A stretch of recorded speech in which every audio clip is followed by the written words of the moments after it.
uma aula de inglês falando sobre tempos verbais da língua inglesa e também falando sobre dois verbos modais.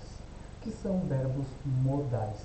São uma espécie de verbo auxiliar que ele traz uma percepção de quem fala sobre a ação verbal. Como assim? Como assim? Vamos pensar numa frase assim, ó. Ele está lendo um ótimo livro. Temos aí uma locução verbal, está lendo. Só que esse verbo está, ele é o verbo auxiliar. Por quê? Porque ele traz uma informação acessória de tempo. Porém, ele só traz isso. E algum outro matiz do que?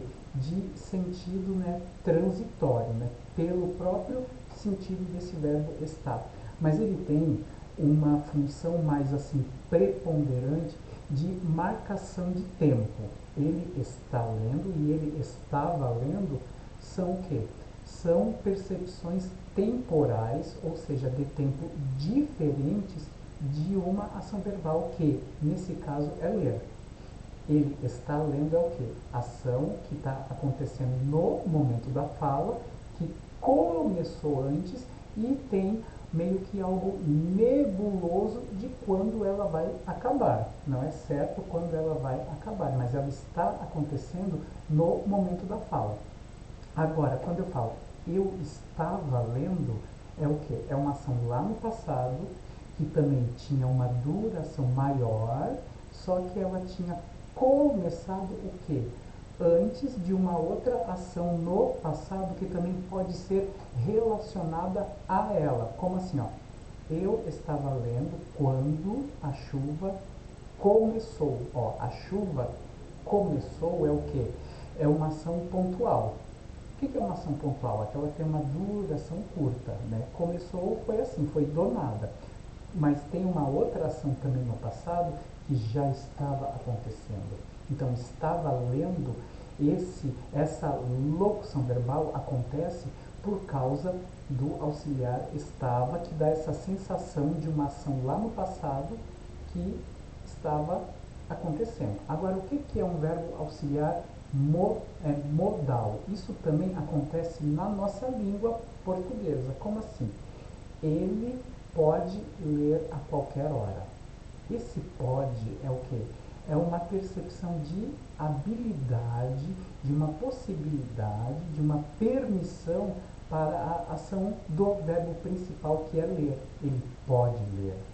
Ou seja, eu tenho uma percepção, além de tempo, que é algo que está acontecendo agora, eu tenho uma percepção extra, que é o quê? É uma habilidade ou é uma permissão para que algo aconteça. Isso também acontece no inglês, que neste exercício nós vamos falar do verbo poder também, que em inglês no presente é can e no passado é could. Mas vamos às questões então. Ó. Questão ali, ó. Lúcia among the trees. Lúcia caminha entre as árvores. Então a gente tem o que? O simple present, que é o que? O verbo na sua forma que, né, pela qual ele é visto lá no dicionário. Então, como é Lúcia, terceira pessoa do singular he, she ou it, há o acréscimo do S. Então, Lúcia walks among the trees. Lúcia caminha entre as árvores. Sandra e Pedro, enfermeiros no hospital desde 2010. Sandra and Pedro they are nurses in the hospital since 2010. Tranquilo? Ó, it's outside, verbo chover, está chovendo. O ing é a forma do gerúndio da língua inglesa. O que é gerúndio? Aquela ação progressiva do verbo, que se estende além daquele fato pontual do qual eu falei. O que é um fato pontual? Aconteceu.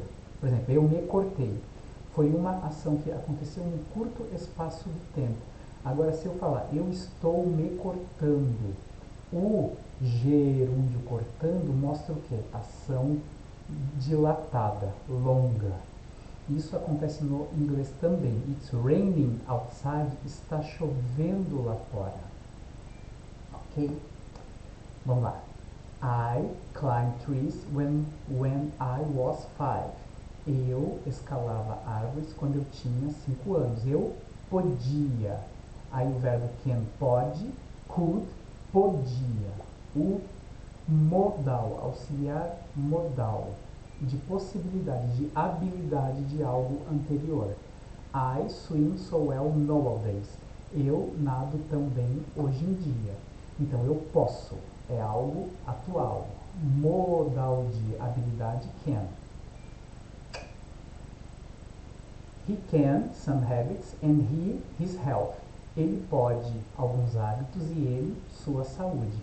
Ele pode mudar alguns hábitos e ele melhora sua saúde. Improve é o verbo melhorar, mas no sentido de colocar algo em uma situação melhor, mais elaborado. Change, o verbo mudar. Ele pode mudar alguns hábitos. Tranquilo, gente. Maravilhoso ali. Jogo finalizado.